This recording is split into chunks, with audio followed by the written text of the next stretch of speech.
Part 1: The sealed attic of Beacon's Hollow. On a cold October night in 1855, a hammer struck the final nail into place, sealing off the attic of the Grand Grimsby estate in coastal Maine. For the next 78 years, no one would step into that space again. Neighbors whispered, families moved away, and Beacon's Hollow, the small fishing village beneath the bluff, lived under a shadow of silence. What was hidden inside that attic? Why did an entire community choose secrecy over justice? And what did Miguel and Carmen Rodriguez discover when they broke through the barrier in 1933? Their discovery would horrify a nation, expose a religious sect so twisted that newspapers refused to print the details, and forever change the way America viewed religious freedom. Before we dive into this chilling history, make sure to subscribe to Liturgy of Fear and hit the bell icon so you never miss our darkest stories. And tell us in the comments, what state are you listening from? We love hearing from our community of truth seekers. The Rodriguez family. Miguel Rodriguez wasn't looking for ghosts. He was looking for stability. After 12 hard years working the Portland docks, his calloused hands loading timber bound for Boston and New York, he and his wife Carmen had finally saved enough to buy a home. Carmen, the daughter of Mexican immigrants who had settled in Texas before moving north, had a fierce determination. Together, they had clawed their way out of a cramped tenement apartment and were now on the verge of living their American dream. It was the spring of 1933, the Great Depression still gripping the country. Money was scarce, but the Grimsby estate, an enormous federal-style mansion overlooking Casco Bay, was shockingly affordable. Too affordable. The real estate agent, Harold Sinclair, explained it away. The house has been empty since 1879. The Grimsby family moved west. California, maybe. Folks around here just never took to the place again. His words were casual, but his eyes betrayed unease. Miguel remembered that look later. The Grand Grimsby Estate. Built in 1847 by lumber baron Jeremiah Grimsby, the mansion was a towering structure with weathered clapboard siding and black shutters that seemed to swallow the weak Maine sunlight. For Carmen, it was love at first sight. A vast kitchen where she imagined cooking Sunday feasts. A formal dining room where they could finally host proper dinners. And a library lined with dusty leather-bound books that promised education, respectability, and pride. For Miguel, the attraction was more practical. Solid construction, a massive hearth to fight Maine's brutal winters, and a basement workshop perfect for carpentry. The only strange feature was the attic. Its staircase was blocked by rough planks nailed across the opening. Storm damage, Sinclair muttered. Roof leaked back in the 70s. Probably rotted boards up there, maybe mold. Best left sealed. Miguel accepted the explanation. Carmen barely thought twice about it. But the attic, sealed so crudely, so absolutely, would not be ignored for long. Whispers in Beacon's Hollow. When the Rodriguezes moved in that autumn, the townsfolk were polite, but distant. Conversations at the general store went silent when Miguel entered. Women at church offered Carmen tight smiles before hurrying away. Even the children dared each other to run past the mansion gates but never lingered. "They'll warm up to us," Carmen insisted. Small towns are always like this with newcomers. But Miguel noticed something more. When neighbors looked toward the mansion, their faces held not suspicion, but fear. Old fishermen crossed themselves when passing the bluff. Some stared up at the black-shuttered windows with dread. The Grimsby house itself seemed alive, breathing, waiting. Carmen tried filling it with warmth. Fresh curtains, polished wood, the aroma of stews and bread. Yet a chill clung to certain corners, and the air carried a stillness too heavy for an ordinary home. Floorboards creaked in deliberate rhythms, like footsteps pacing. Doors opened and closed on their own, sometimes locking themselves. But the most disturbing sign came on a stormy night in November. The scratching. Rain pounded the windows. Miguel sat in the library, book in hand, while Carmen embroidered nearby.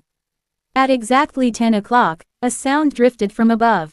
Scratch, scratch, scratch, pause. Then again, the ceiling trembled faintly, as if something were moving inside the sealed attic. Mice, Miguel muttered, though his voice lacked conviction. Or squirrels. But Carmen knew better. The scratching was too steady, too purposeful. Almost like someone tapping out a code. Her needle slipped, pricking her finger, a drop of blood falling onto the white fabric. For nearly an hour, the sound persisted. Then, as if aware they were listening, it stopped. The attic door. The next morning, Miguel fetched a ladder and climbed to the sealed entrance. The planks were old, but solid, nailed down with square head nails that hadn't budged in decades. No holes, no gaps, nothing an animal could squeeze through. Yet something was up there. He leaned closer. The carpentry was crude, rushed, almost desperate. The wood didn't match the rest of the house. Whoever had sealed this attic hadn't cared about appearances, they had cared about speed. Then Miguel saw it. Along the edge of one board, faint but unmistakable, were stains. Dark stains. Not rust. Not water. Stains that had seeped into the grain of the wood long ago. Blood. He froze, gripping the ladder. Below, Carmen's voice carried up the stairs. "Well, what do you see?" Miguel hesitated. The words came out quieter than he intended. Sealed tight as a coffin. And he realized, in that moment, that the house wasn't keeping something out. It was keeping something in. Right finger end of part 1. Next time, in part 2, we'll follow Miguel and Carmen as they decide whether to open the attic, and uncover the first terrifying clues of what Beacon's Hollow tried to bury for nearly 80 years. Before you go, hit subscribe and ring the bell so you don't miss part 2. And drop a comment below, would you have opened that attic? Or left it sealed forever? Part 2 Whispers from the Attic. Clapperboard hook. That night, as rain pelted the black shutters of the Grimsby estate, the scratching returned. But this time, it wasn't just scratching. Faint, muffled voices floated down from the attic, too distorted to form words, yet unmistakably human. Carmen clutched Miguel's arm. Both of them sat frozen in the parlor, staring at the ceiling as though they could burn a hole straight through to the darkness above. "We should call someone," she whispered. "Who?" Miguel muttered. "The sheriff. And tell him what? That our attic is haunted." But even as he dismissed her fear, Miguel's mind was already racing.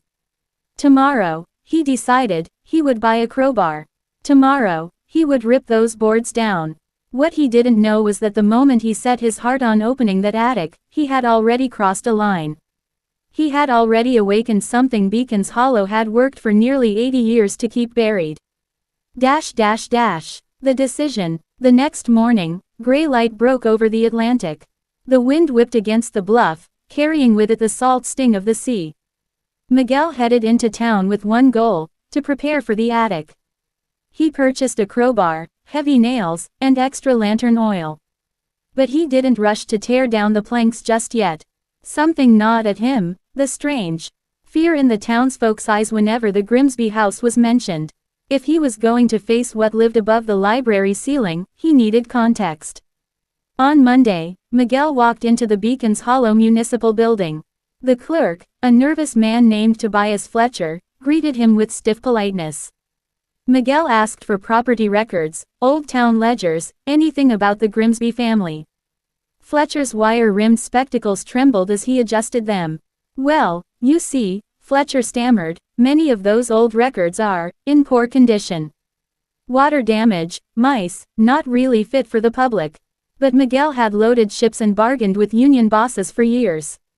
He knew how to push.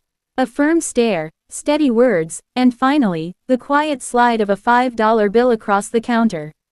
Fletcher hesitated, then sighed. "Wait here." He disappeared into the basement and returned with a dusty leather-bound ledger, its cover eaten away by mildew, its pages yellowed but intact. The Grimsby children. The records painted a picture of prosperity. Jeremiah Grimsby, a wealthy lumber baron, had arrived in 1845 with his wife Rebecca and their 7 children, Ezekiel, Patience, Charity, Hope, Faith, Temperance, and Josiah, the youngest. By 1850, Jeremiah was one of the most influential men in town. He sat on the council. He donated to schools and the church. He was a model citizen. But between 1852 and 1855, the records shifted. 3 of the children, Charity, Hope, and Temperance, vanished from all documentation. No death records. No marriage announcements. No burials in the town cemetery. They simply disappeared. Families moved often back then, Fletcher said nervously when Miguel asked. Perhaps they went west. Or, disease, maybe. But Miguel saw the man's hands shaking. He saw how Fletcher's eyes darted toward the door, as though even speaking of the Grimsbys might summon trouble. That night, Miguel spread the ledger across the dining table. He told Carmen everything. Her face paled as he explained. 3 children don't just vanish, Miguel. If they died of illness, there would be records. Funerals. Graves. Miguel nodded. I checked. The cemetery has no Grimsby burials after 1851. Silence fell. Only the sound of the Atlantic waves, faint even through the thick walls, filled the room. Then the attic above them stirred. Scratch, scratch, scratch. Carmen's fork clattered onto her plate. She looked upward with wide eyes. What if those sounds aren't animals? She whispered. Miguel had no answer, because deep down, he was already thinking the same thing. The Purification Brotherhood. Miguel dug deeper. Beyond land deeds and census pages, he uncovered something darker, Jeremiah Grimsby's ties to a fringe religious sect. The Purification Brotherhood. Born out of the Second Great Awakening, this group twisted scripture into a terrifying creed. They believed suffering was necessary to cleanse the soul. They preached that parents must purify their children through pain, burns, starvation, and ritual punishment that would supposedly guarantee their place in heaven. It wasn't a church. It was cruelty disguised as faith. And Jeremiah wasn't just a member. He was their most prominent supporter in coastal Maine. He hosted their meetings in the mansion. He funded their gatherings. He spread their doctrine through Beacons Hollow. The missing children, Miguel realized, lined up exactly with the Brotherhood's peak activity in the early 1850s. And every night, like clockwork, at 10 o'clock sharp, the scratching resumed. Always in the same place. Always for 1 hour. Always stopping in silence, as though someone, or something, were listening back. The doctor's visit. The following morning, just as Carmen cleared breakfast, there came a knock at the door. Standing on the porch was Dr. Edmund Hartwell, the town's elderly physician. A tall, thin man with snow-white hair and pale eyes, he held his hat in one hand, a leather medical bag in the other. Mr. and Mrs. Rodriguez, he said politely. Might I have a word with you? About your house. About the Grimsbys. Inside, he accepted a cup of coffee but didn't drink it. He only held it, hands trembling slightly. I was young when the Grimsbys lived here, he began, his voice quiet. Just starting my practice. I was called to this house several times. What I witnessed, he trailed off, his gaze distant. Miguel leaned forward. What did you see, doctor? The old man exhaled, shoulders heavy with 70 years of secrets. The children. They were always sick, malnourished, covered in welts and burns. Rebecca, the mother, claimed they were accidents. Jeremiah called them purification. He quoted scripture as justification. He closed his eyes as though fighting back memories. Discipline, he said. Ritual cleansing. I begged them to stop. But Jeremiah told me a child's soul was worth more than their body. Carmen's face drained of color. Her hand trembled as she set down her cup. Doctor, what happened to the missing children? Doctor. Hartwell didn't answer immediately. He looked toward the ceiling. Toward the sealed attic. Finally, his voice came out low and broken. There are things a man sees, he said, that he wishes he could forget. But they don't fade. They stay with you, like rot in the bones. He set down his untouched coffee. His pale eyes met Miguel's. I'll tell you what I know. But once you hear it, you'll wish you hadn't. Right finger end of part 2. In part 3, Drive, Hartwell finally reveals what happened inside the Grimsby mansion in the fall of 1855, the night the attic was sealed, and why the townspeople never spoke of it again. Before you go, make sure to subscribe and hit the bell so you don't miss part 3 of the sealed attic of Beacons Hollow. And let us know in the comments, what do you think is hiding behind those boards? Part 3 The Attic of Secrets. Engaging hook. Some houses hold memories, others hold nightmares, and then there are those like the Grimsby mansion, where history itself refuses to stay buried. Miguel and Carmen thought they had simply bought a fixer-upper in Maine. Instead, they had stepped into the shadows of a tragedy that the town had tried to erase for nearly 80 years. Now, the walls were whispering, the nights were full of children's cries, and the time for ignorance was over. Dr. Hartwell's visit had changed everything. What had started as curiosity, strange scratching sounds, creaking floors, and unexplained chills, was now something far darker. He had told them the story of Jeremiah Grimsby, of children suffering in the name of salvation, and of a town that had chosen silence over justice. And then he gave them a warning that Miguel couldn't shake. Some doors, once opened, can never be closed again. But ignoring the past was no longer possible. Miguel couldn't explain away the sounds anymore. They weren't animals. They weren't the house settling. And Carmen, who tried to stay practical, was haunted by the thought of children's voices crying in the night. They deserve better than this, she whispered one evening, wiping away tears as the muffled sobs echoed from the attic. They can't just be forgotten. Miguel nodded, though a part of him dreaded what opening the attic might reveal. The following days, they dove into research. At the Portland Public Library, under the yellow glow of old lamps, they uncovered chilling records about the Purification Brotherhood. The group believed children were born stained by sin and had to be cleansed through suffering. The rituals started with fasting and endless prayers.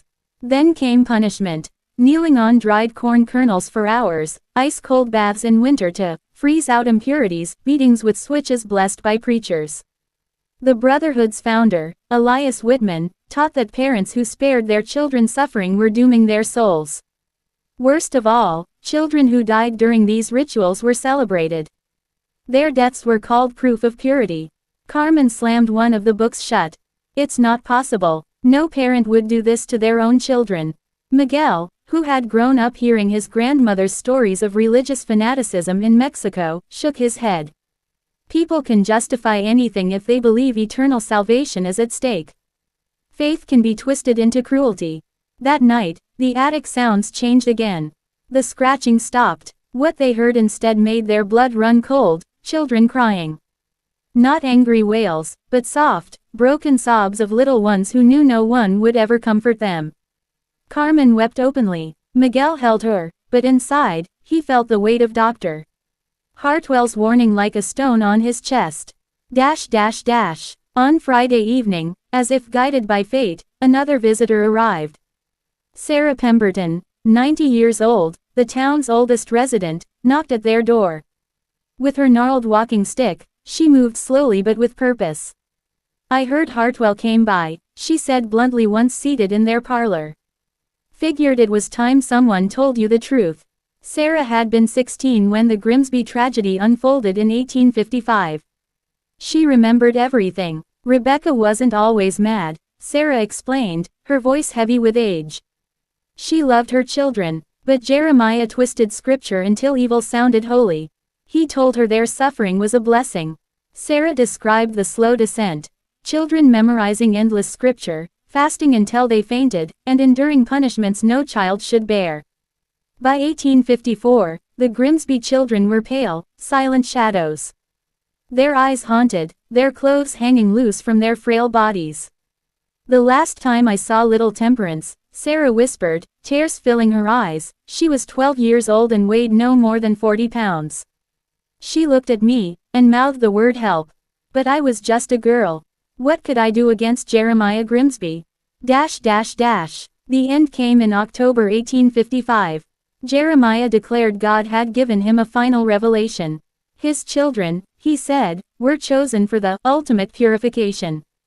The attic, once a storage room, had been remade into a holy chamber. On October 14, 3 children went up there. None came down alive. Jeremiah claimed it was a miracle. That his children had been taken to heaven without death touching them. Rebecca was shattered, reduced to a broken woman who rocked and mumbled. And the town, they did nothing. Legally, in 1855, a father had every right to discipline his children. And accusing Jeremiah would have forced the town to admit their silence, their complicity. So they made a deal. Jeremiah and his family would leave Beacons Hollow. The attic was sealed, the house abandoned, and the truth buried. Sarah's voice turned bitter. 78 years of lies, of cowardice, and of children left to cry in the dark.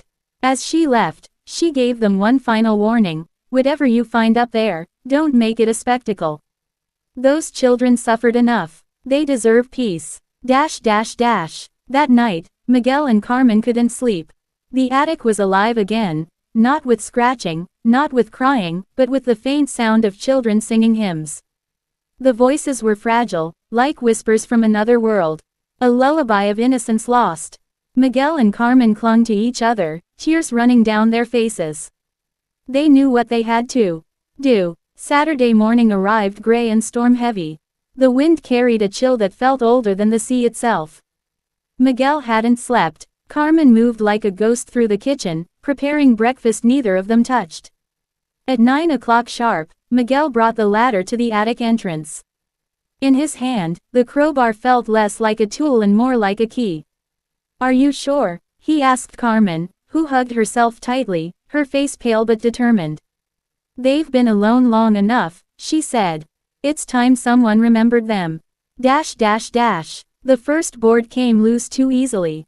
Almost as if the house itself wanted the secret revealed. Cold air rushed down, carrying not the smell of decay, but something sharper. The scent of fear, soaked into the wood itself. Carmen gagged, pressing a handkerchief to her face. Miguel fought back nausea and pried away the remaining boards. When the last one fell, the opening yawned before them. Dark, silent, waiting. Lanterns flickered weakly, their light swallowed by the blackness above. Miguel climbed the ladder. Each rung felt heavier than the last. As he pulled himself through the entrance, his chest tightened. The attic was not just a room. It was a tomb, and the air itself seemed to whisper that once he stepped inside, there would be no turning back. To be continued. Right finger, don't forget to like, share, and subscribe for part 4, where Miguel finally sees what was hidden in the Grimsby attic for nearly 80 years. Part 4: The Chamber of Purification. Hook. Some houses are haunted by memories. Others are haunted by guilt. But the Grimsby mansion, its attic was haunted by something far worse, the remains of a ritual that blurred the line between faith and cruelty. Miguel and Carmen had opened the attic at last. What they found was not just history, it was a chamber designed for suffering.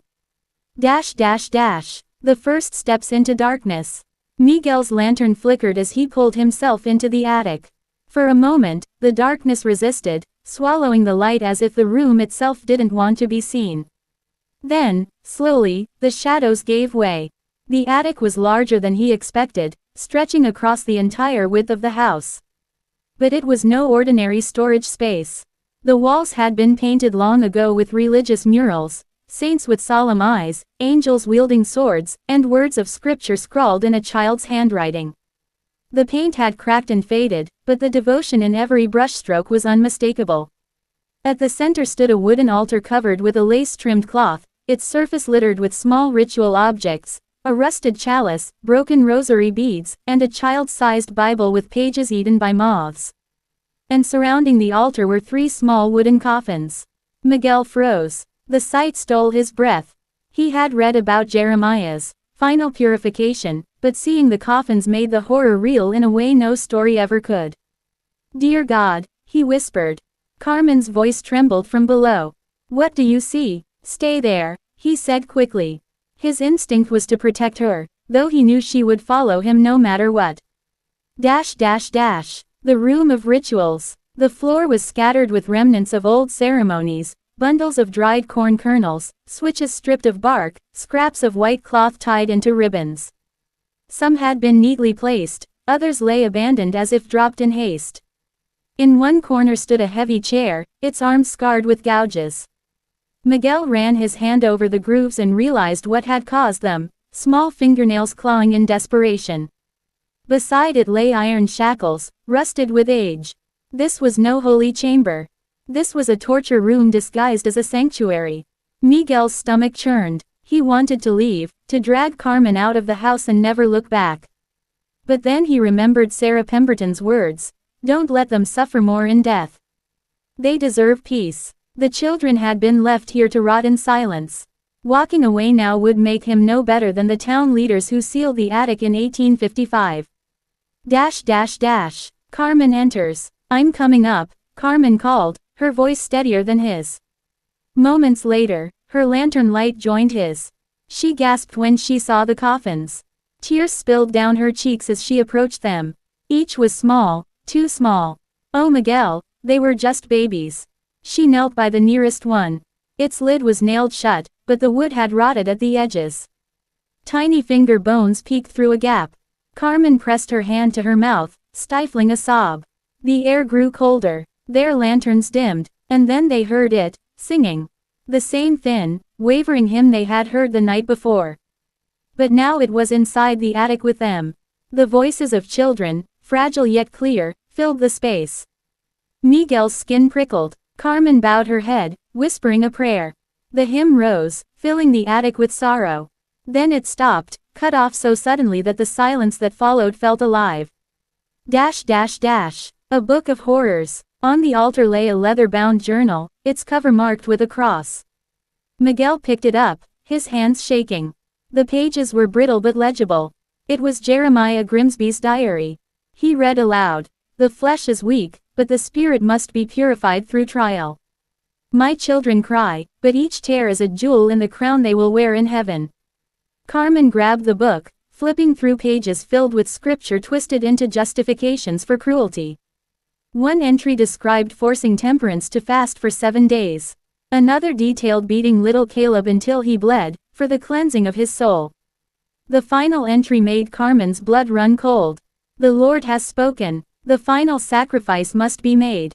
Their suffering will end tonight, and their souls will rise cleansed to the Father's kingdom. I will open the door to heaven myself.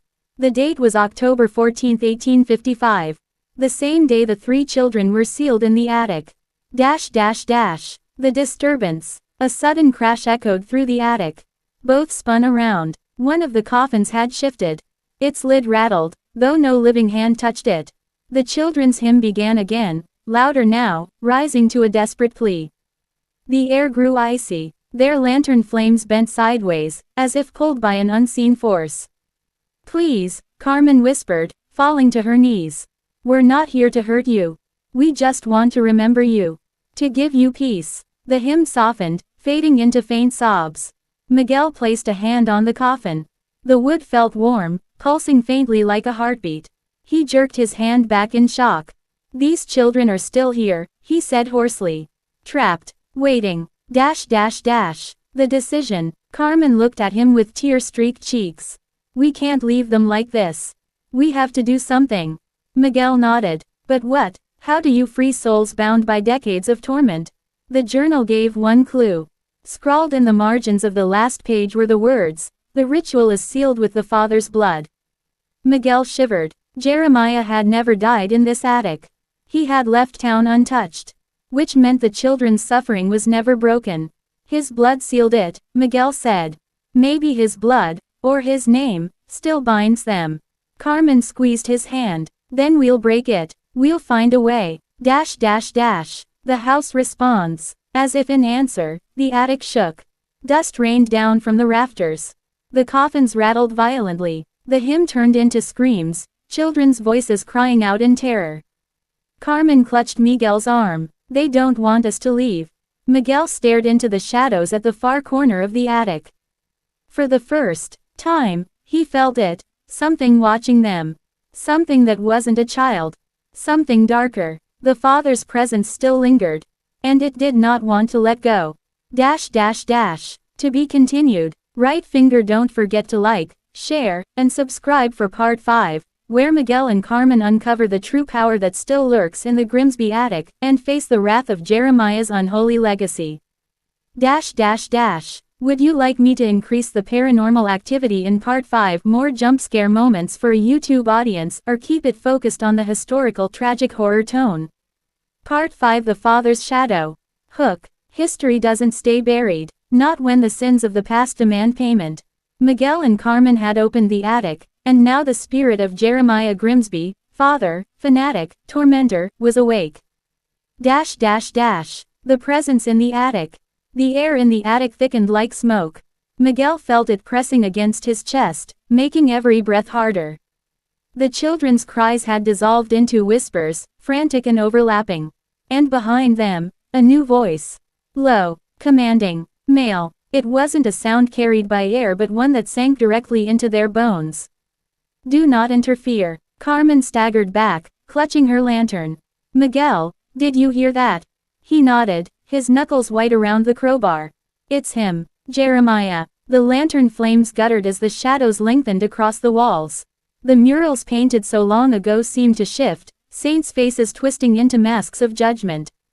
The coffins react. The 3 small coffins rattled again, louder this time, shaking against the floorboards. Carmen fell to her knees, crying out, "It's okay. You're safe now." But the children's voices didn't sound safe. Their whispers carried fear. "Father is coming. He won't let us go. Help us." Miguel dropped to the ground beside her, placing both hands on one coffin. "We're here," he whispered. "We won't let him hurt you again." The coffin stilled beneath his touch. For a moment, there was peace. But then the journal on the altar snapped shut by itself with a deafening crack. The message was clear. Jeremiah Grimsby's hold had not weakened. The shadow manifests. The attic grew colder. Frost formed along the edges of the coffins, creeping across the wood in jagged lines. Carmen's breath fogged in front of her face. And then Miguel saw it, the shadow. It stretched from the far corner, taller than any man, hunched and wrong, with arms too long and fingers like talons. It clung to the ceiling, head bent at an unnatural angle. But the worst part was its eyes, 2 points of pale fire burning with a fanatic's certainty. Jeremiah Grimsby was still here. Not as a ghost of sorrow, but as a spirit of conviction, clinging to the faith that had damned his children.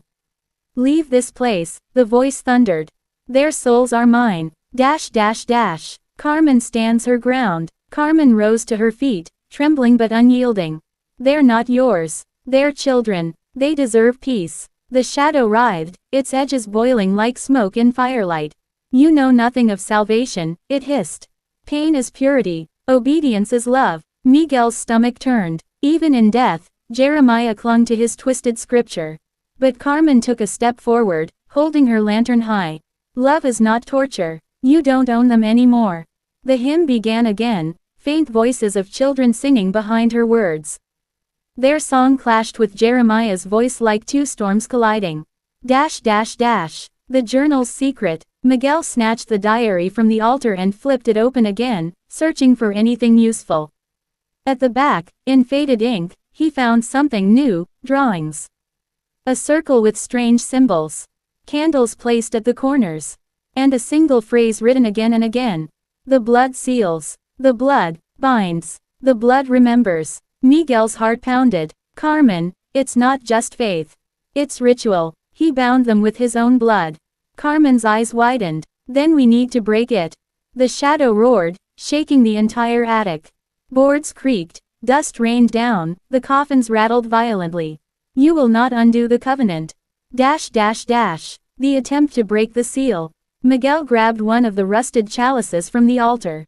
If his blood sealed it, maybe blood can unseal it. He pricked his palm with the sharp edge of a nail protruding from the coffin and let a few drops fall into the chalice. At once, the attic reacted. The hymn grew louder, more hopeful. The coffins stilled, but the shadow screamed, a sound so terrible it rattled their bones. The lanterns flared, then went out. Darkness swallowed everything except Jeremiah's glowing eyes. "You dare defile my covenant." The struggle. The shadow lunged. Miguel swung the crowbar wildly, but it passed through the figure as though striking smoke. Cold fire seared his arm, leaving frostbite burns along his skin. Carmen, sobbing but determined, raised her own lantern and shouted into the darkness. "You can't keep them. They're free now." The children's voices rose higher, singing louder, stronger. Their hymn filled the attic with a light that didn't come from lanterns. Pale, ghostly radiance glowed from the coffins, spilling across the floor. The shadow reeled back, screaming as the light seared its form. The bargain of fear. Then, the voice shifted. It no longer thundered with rage. Instead, it dripped with poison. Leave this house, and I will let you live. Stay, and you will suffer as they did. Miguel gritted his teeth. We're not leaving them. The shadow shrieked again and lashed out. Invisible force struck them both, knocking Carmen to the floor and tearing the diary from Miguel's hand. The book flew into the air, its pages bursting into flames that gave off no heat, only a blinding white fire. The children screamed, not in pain but in release. The collapse. The attic shook violently. Beams groaned. Shingles rattled loose, clattering to the ground outside. Miguel grabbed Carmen and pulled her toward the opening. We have to get out. But Carmen pointed to the coffins. We can't leave them. The coffins were glowing brighter now, their lids splitting, crumbling into dust. Wisps of pale light rose from within, forming the shapes of children, thin, fragile, but radiant. The spirits of the Grimsby children. They gathered near the altar, staring at Miguel and Carmen with wide, innocent eyes. Thank you, one whispered. The shadow howled and hurled itself toward them, but the children's light flared so brightly it burned the figure back into the rafters. The escape. Miguel and Carmen stumbled down the ladder just as a deafening crack split the attic floor. The sound of rushing wind filled the house, followed by silence. They collapsed in the parlor, gasping for breath, their lanterns shattered, their bodies bruised. Above them, the attic was quiet. Too quiet. The scratching was gone. The crying was gone. Only silence remained. Carmen turned to Miguel, tears streaming down her face. Did we free them? Miguel stared at the ceiling. He wanted to believe it was over. But deep in his gut, he knew the shadow of Jeremiah Grimsby had not vanished. It had only retreated. And it was waiting. To be continued. Right finger don't miss part 6, where Miguel and Carmen learn that freeing the children was only the beginning, and Jeremiah's curse still grips the town of Beacons Hollow. Do you want part 6 to expand the town-wide curse angle, Jeremiah's influence spreading, or keep it focused inside the house, the haunting getting darker? Part 6. The town that forgot. Hook. Some curses don't stay inside 4 walls. When Miguel and Carmen thought they freed the children of the Grimsby house, they didn't realize they had woken something far bigger, something that had been buried not just in the attic, but in the history of the entire town. The quiet after the storm. The attic was silent now. No scratching, no whispers, no rattling coffins. Miguel and Carmen sat on the parlor floor, bruised, bloodied, and too terrified to move. The last images of the children, glowing like stars as they rose from their coffins, still burned in their minds. But peace didn't follow. Outside, the air had changed. The cicadas that normally hum through Beacons Hollow were quiet. The night was heavy and unnatural, as though the world itself was holding its breath. Carmen broke the silence. Did we really free them? Miguel swallowed hard. We freed someone, but I don't think we destroyed him. The newspaper clue. Morning came gray and lifeless. They left the house and walked into town, desperate for normal sounds, cars, chatter, the smell of coffee drifting from the diner. But Beacons Hollow felt wrong.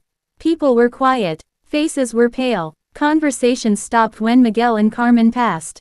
It wasn't suspicion, it was fear. At the library, Miguel pulled records again, trying to trace Jeremiah Grimsby's history. But instead of finding more about the family, he stumbled on something stranger. An entire section of newspapers from the early 1900s was missing. Decades gone, burned, shredded, or simply misplaced. Carmen tapped her nails nervously on the table. They covered it up. Someone erased him. Miguel nodded. Not just him. The whole town must have buried the truth. And yet, Beacons Hollow still carried the weight of it. The first omen. That night, they stayed at a local inn. Around midnight, Carmen woke to a sound she couldn't explain, like children's feet running through the hallway, soft but frantic. She sat up, listening. The steps stopped right outside their door. When she gathered the courage to look through the peephole, no one was there. But faintly, scratched into the wood of the hallway wall, she saw 3 words. Father remembers you. Her scream woke Miguel. The locals speak. The next morning, Miguel cornered one of the innkeepers, an old woman named Mrs. Hartley, who had lived in Beacon's Hollow her whole life. When he pressed about Jeremiah Grimsby, her face drained of color. "You shouldn't say that name here," she whispered. "Why not?" Miguel asked. "Because he listens." Miguel leaned closer. "Then tell us, what happened to him?" Mrs. Hartley glanced over her shoulder before answering. "He wasn't just some preacher with wild ideas. He convinced others. Families followed him. They let him do things. They believed the children had to be cleansed. It wasn't just his own three. There were more." Carmen covered her mouth in horror. "You mean?" "Yes," Mrs. Hartley said. "The attic was only the beginning. The whole town carries his stain. That's why we don't speak of him. To speak is to invite." She leaned even closer. "You went into that house, didn't you? You opened the attic." Miguel didn't answer. He didn't need to. She already knew. Her hand trembled as she pointed toward the door. "Then God help you both. Because he's awake again. The return of the shadow." That night, as Miguel and Carmen drove back toward the Grimsby house, fog rolled over the road, thick as wool. The headlights barely cut through it. Halfway there, the car sputtered and died. Carmen clutched the dashboard. "Not now." Miguel tried the ignition again and again, but it was useless.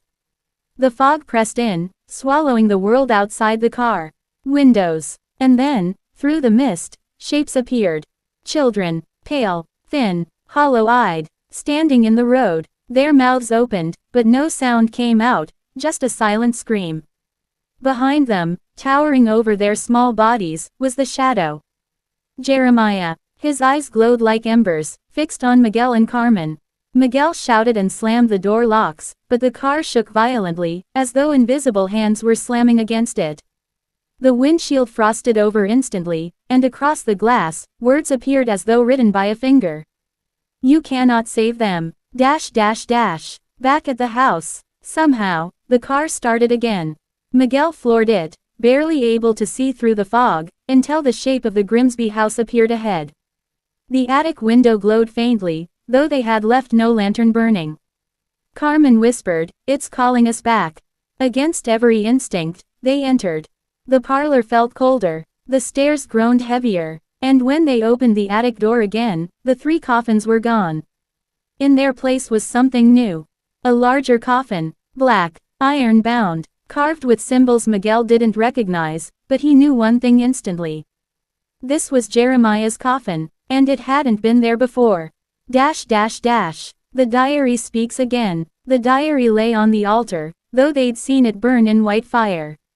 Somehow it was whole again, its leather darker, its pages fresh with ink.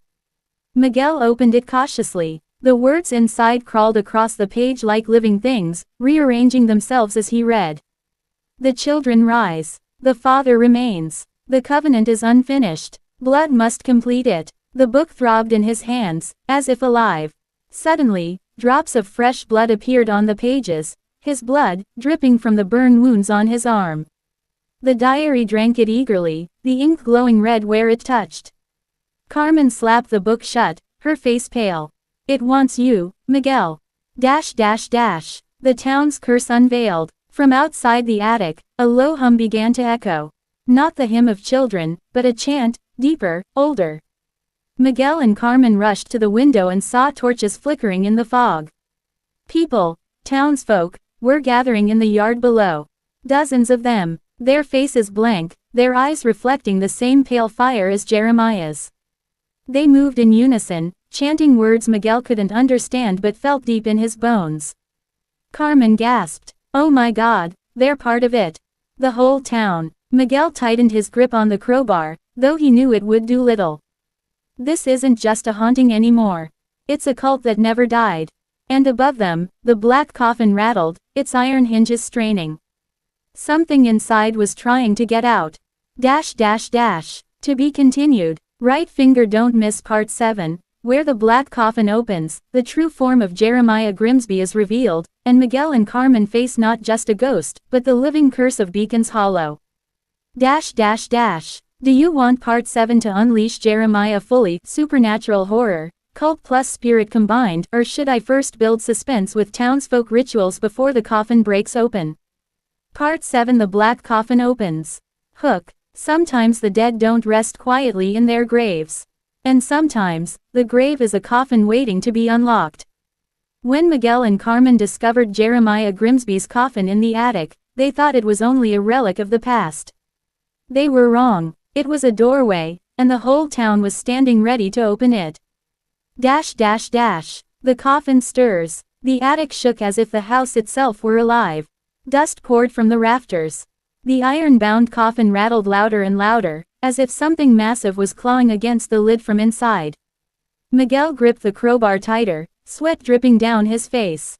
Carmen pressed her hands to her ears, trembling. "Miguel," she whispered, "don't let it open." But it was already too late. The black coffin wasn't locked, it was sealed by something much darker. The symbols carved into its wood glowed red, pulsing in rhythm with the chanting outside. Each pulse weakened the coffin's iron bands until they groaned like tortured metal. From beyond the walls, the townsfolk's voices rose as one. "Father! Father! Father!" The town below. Miguel rushed to the attic window. The fog had thickened so much he could only see outlines, but there were at least 100 figures standing in the yard, each holding torches that burned with unnatural green flame. Carmen's voice cracked. "They're not alive, look at them." And she was right. Their movements were too stiff, too synchronized. Their eyes glowed faintly, reflecting the same light as the coffin's carvings. It wasn't the townsfolk at all. It was something else wearing their faces. The chant shifted into a language Miguel didn't know, but the meaning chilled him. "Blood will open, flesh will bind, the Father will rise. The coffin bursts. The coffin's lid shot open with a crack like thunder. A blast of icy wind ripped through the attic, scattering papers, slamming doors, extinguishing every lantern. Inside the coffin was not a corpse, but a shadow. A mass of blackness shaped like a man, taller than human, with eyes that burned like molten iron. Jeremiah Grimsby had returned. His voice was not speech, but a vibration that rattled through the floorboards and echoed in their bones. "You opened the way." Miguel raised the crowbar as if it were a sword, though he felt like a child holding a stick. "Stay away from us." The shadow only laughed. It was a hollow, endless sound that filled the attic. "My children begged for salvation. You freed them. Now they are mine no longer. But you will take their place." The children's warning. Suddenly, faint lights appeared in the corners of the attic. The children, the same pale spirits they had seen rising from the coffins, stood together, watching Jeremiah with wide, fearful eyes. Their whispers filled the room, overlapping in fragile, desperate tones. "Don't listen to him. Don't give him blood." Jeremiah turned, his burning eyes narrowing. "Ungrateful wretches." He raised one massive hand, and the children shrieked, fading in and out like candle flames in a storm. Carmen stepped forward, her fear replaced by fury. "Leave them alone. Haven't you hurt them enough?" The shadow loomed closer. "You dare speak to me? You will carry my covenant now. The mark of the Father." Jeremiah stretched out his hand, and the skin on Miguel's arm seared with burning pain. He screamed and dropped the crowbar. When he looked down, his flesh was branded with the same twisted symbol carved into the coffin. Blood bubbled from the wound, glowing red like molten metal. Carmen grabbed his arm, horrified. "Miguel, he's marking you." Jeremiah's voice filled the attic again. "With his blood, the covenant is renewed. The Father rises. The town remembers." The chanting outside grew wild, feverish, almost inhuman.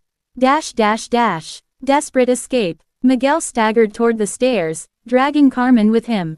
But the house itself seemed to resist them. The doors slammed shut. The stairs warped, stretching impossibly long, as if the house had become a labyrinth.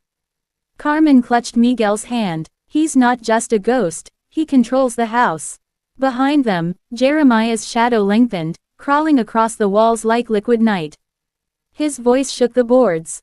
"You cannot leave. This is holy ground. You are chosen." Miguel pulled Carmen through a side door, but instead of the second-floor hallway, they found themselves standing in the old library. The diary sat on the desk, waiting. Its pages fluttered on their own, words burning across them. Run where you will always return. Carmen slammed the book shut and hurled it against the wall. I'm not your puppet, she screamed. Dash dash dash. The town breaks in. From downstairs came the sound of breaking glass. The front door splintered. The chanting poured into the house. The torch-bearing figures were inside. Their footsteps thundered against the hardwood floor. Carmen's chest heaved with panic. They're coming for us. Miguel grabbed the fireplace poker from the library hearth. Then we make our stand here. But when the first of the figures entered the library, Miguel froze. It wasn't just strangers. It was Tobias Fletcher, the nervous clerk. It was Mrs. Hartley, the innkeeper. It was Dr. Hartwell, the old physician. All of them pale, all of them chanting, all of them with eyes glowing white. Carmen whispered, the whole town, they're all his. Dash dash dash. Jeremiah's bargain. The shadow stepped into the library, towering over them. The townsfolk fell silent, bowing as if before a king. Jeremiah's burning eyes locked onto Miguel. Your blood carries the mark. Give yourself willingly, and she, his gaze turned to Carmen, may go free. Refuse, and both of you will remain here forever. Miguel's heart pounded. The brand on his arm throbbed painfully, as if demanding obedience. Carmen shook her head, tears streaming down her face. Don't you dare. Don't you give him what he wants. Jeremiah extended his hand, palm open like a priest offering blessing. Choose. Dash dash dash. Cliffhanger ending. Miguel raised the poker in his trembling hands, torn between surrender and defiance. Carmen clutched his sleeve, whispering, please, don't let him win. The attic shook again. The diary burst into flames. The walls of the house groaned as if they were alive. And the black coffin upstairs began to rattle once more, though Jeremiah was no longer inside it. Something else was. Something worse. The last thing Miguel heard before the floor split beneath his feet was Jeremiah's voice, calm and certain. The Father is only the beginning. Dash dash dash. To be continued. Right finger in part 8. Miguel and Carmen face the terrible truth of what the coffin was hiding, and Beacon's Hollow reveals the final stage of Jeremiah's covenant. The nightmare has only just begun. Dash dash dash. Would you like me to make part 8 lean more into supernatural horror, the thing inside the coffin being inhuman, or cult horror, the townsfolk enacting Jeremiah's ritual in full? Part 8, the thing in the coffin. Hook. What if the coffin in your attic wasn't a grave, but a prison? For Miguel and Carmen, opening Jeremiah Grimsby's coffin has unleashed something that was never meant to be freed. And the entire town of Beacon's Hollow is waiting to finish the ritual that began 78 years ago. Dash dash dash. The collapse. The floor split beneath Miguel's feet. He and Carmen tumbled through splintered wood into the darkness below. They landed hard on what felt like stone, though they had fallen from inside a wooden house. When Miguel lifted the lantern, his breath caught in his throat. They weren't in the library anymore. They were underground, an enormous chamber carved from bedrock, hidden beneath the Grimsby house. The walls were lined with torches burning green, just like the townsfolk's flames. Strange murals covered the stone, children kneeling, bound, crying, and a towering figure cloaked in shadow receiving their suffering like an offering. Carmen's voice shook. Miguel, we're in the Brotherhood's temple. Dash dash dash. The coffin below. At the center of the chamber stood the coffin. Not the one from the attic. This one was older, larger, and covered in carvings so deep they looked like wounds in the wood. The same glowing red symbols pulsed across its surface. And it was shaking, violently. The coffin upstairs had only been a lure, Miguel realized. A decoy. The real prison was here, beneath the house, buried and sealed away by the Brotherhood. Carmen clutched his arm. If Jeremiah wasn't inside the coffin, then what is? Before Miguel could answer, the torches flared, and the townsfolk entered the chamber.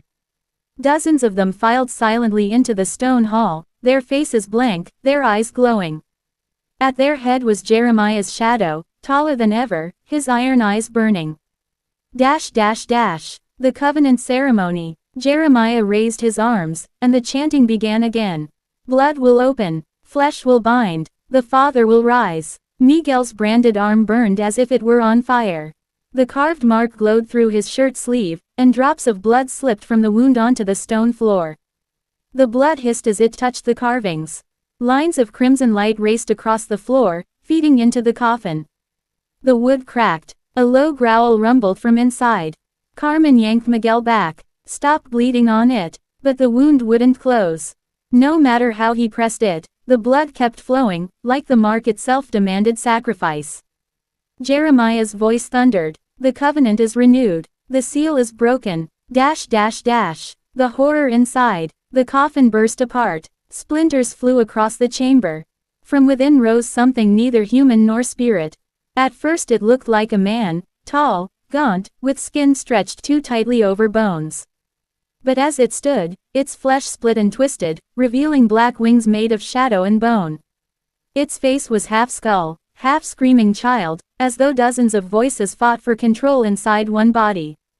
Its eyes burned like pits of fire, but its mouth was worse, a gaping hole that never closed, whispering words in a language too old to understand. The townsfolk fell to their knees.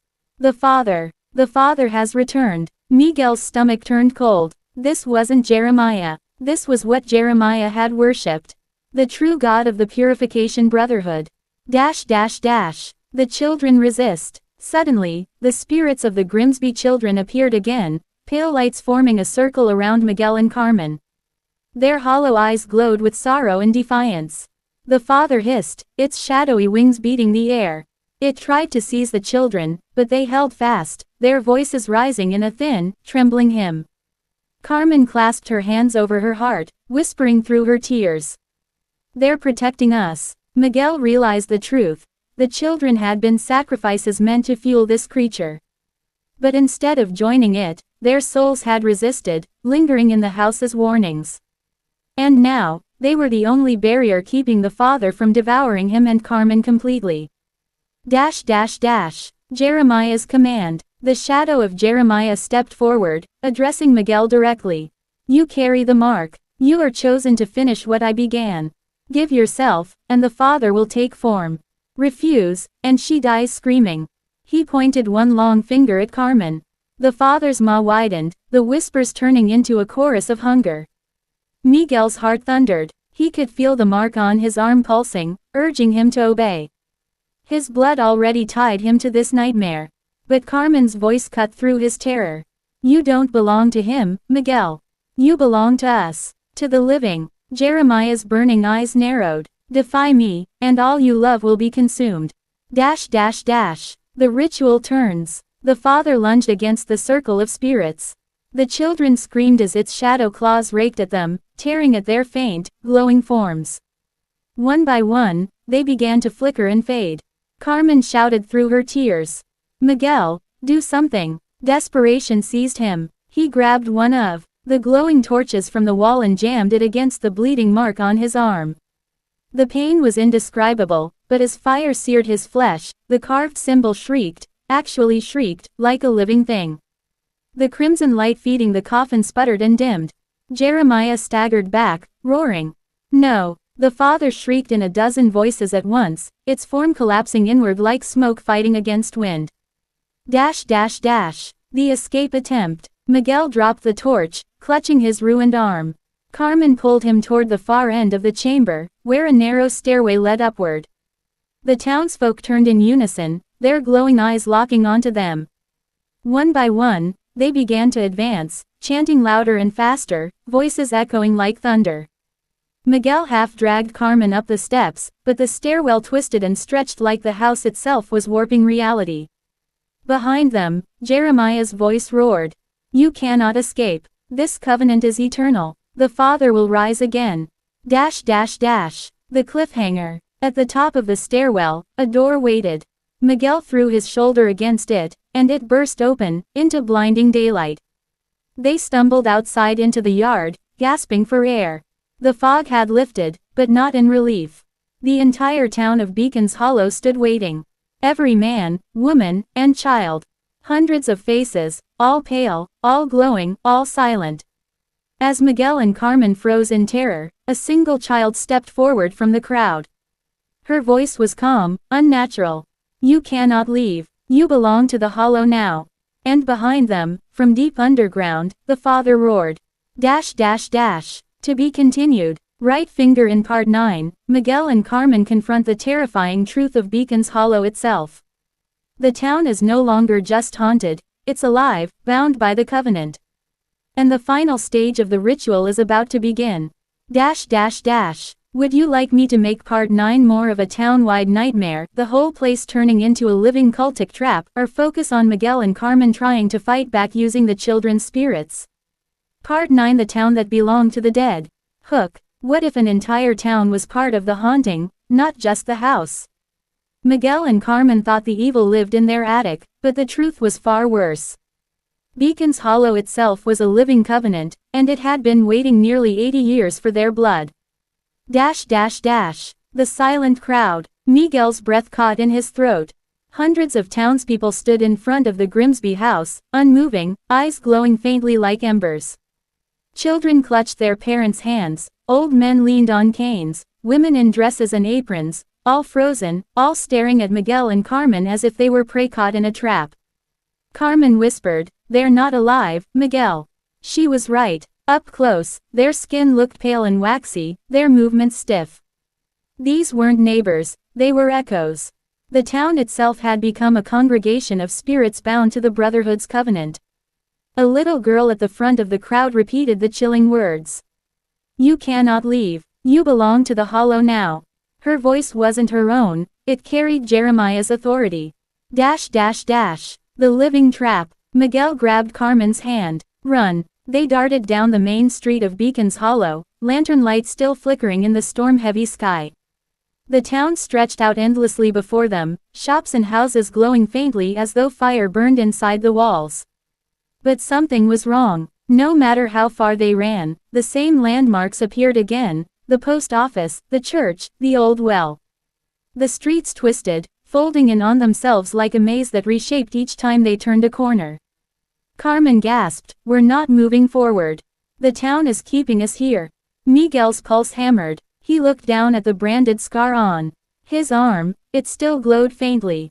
The covenant wasn't just about Jeremiah or the father. The whole town was part of it. The Church of Shadows. The townsfolk followed silently, always just a step behind, never rushing, never tiring. It was as if Beacon's Hollow itself was hurting them. Then the church bells rang. Low, mournful chimes that shook the air. The great wooden doors of the chapel swung open on their own. Inside, candlelight flickered. Miguel knew, without understanding how, that the church was the heart of the curse. Carmen's eyes brimmed with tears. "If we go in there, we might not come back out." Miguel tightened his grip on her hand. "If we don't go in, they'll never stop coming." Together, they stepped into the church. Inside the sanctuary. The sanctuary smelled of mold and ashes. Pews stood in neat rows, though most were broken or burned. At the altar stood Jeremiah's shadow, taller than ever, his face clearer now, half human, half skeletal, his mouth twisted in an endless sermon. Behind him, the father's monstrous form flickered in and out of existence like a flame struggling in the wind. Its massive shadow wings filled the rafters. Jeremiah spread his arms. "Welcome home, children. You have returned to complete the covenant." Carmen shouted back, surprising even herself with her anger. "You murdered your children. You twisted God into something monstrous. This covenant is a lie." For a moment, silence fell. Then Jeremiah's smile widened. "My children did not die. They became eternal. Their suffering bound them to the Father's glory. And now, you will join them." The children's plea. The Grimsby children's spirits appeared again, hovering near the altar. Their faint, glowing forms trembled as if fighting against invisible chains. Temperance stepped forward, her voice small but clear.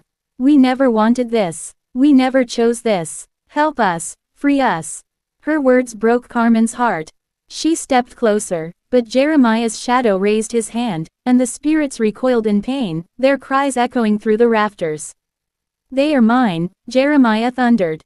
"Their suffering feeds eternity. And you," he pointed at Miguel's glowing scar, "you are the vessel to complete their sacrifice." The binding ritual. The floor of the sanctuary cracked, glowing with red light. Symbols carved into the stone writhed like living things, spreading from the altar to where Miguel stood. His scar blazed, and suddenly he felt his strength draining, his blood being pulled into the floor. He staggered, clutching his arm. Carmen tried to drag him away, but his body felt rooted to the ground. His voice cracked with panic. "It's pulling me in, I can't fight it." Jeremiah's shadow loomed larger, chanting in the old tongue. The father's form solidified, its screaming mouths opening wider. Carmen screamed over the roar. "You're not theirs, Miguel. Remember who you are. Fight it. Miguel's defiance. Through the haze of pain, Miguel thought of his grandmother, telling him stories of faith twisted into cruelty. He thought of Carmen, holding his hand on their first night in the house, promising they would build a life together. And he thought of the Grimsby children, their hollow eyes pleading not to be forgotten. "No," Miguel growled, forcing the word through clenched teeth. "I am not your vessel." With his free hand, he reached toward the altar's cross, an old, rotted thing that leaned against the wall. Grabbing it, he drove the splintered wood into the glowing scar on his arm. The pain was white-hot. His vision went dark, but the effect was immediate. The red symbols on the floor dimmed, and Jeremiah screamed as his shadow body flickered violently. The father shrieked, its wings folding inward like smoke. The town reacts. Outside, a rumble shook Beacon's Hollow. Windows shattered, chimneys crumbled, and the silent townsfolk collapsed like puppets whose strings had been cut. For the first time in nearly a century, the town seemed to breathe. Carmen dropped to her knees beside Miguel. His arm was a ruin, blood pouring from the wound where the cross still stuck. "Miguel, stay with me. Please, don't leave me here alone." His lips moved, barely audible. "It's not over. The father isn't gone." And he was right. The monstrous figure was already reforming in the shadows above the altar, its voices multiplying, growing louder. The final revelation. Jeremiah's shadow, weakened but still standing, hissed with rage. "You think you can break a covenant sealed in blood? Fool, the father does not die. He only waits. As long as this town endures, so does the covenant." The father spread its vast wings, blotting out what little light remained in the church. The hymn of the children grew weaker, fading as the entity consumed their glow. Carmen looked up in horror. "Miguel, if the covenant is tied to the town, then the only way to end it." Her voice broke. She couldn't finish the thought. Miguel forced himself upright, clutching her hand. "We have to destroy Beacon's Hollow.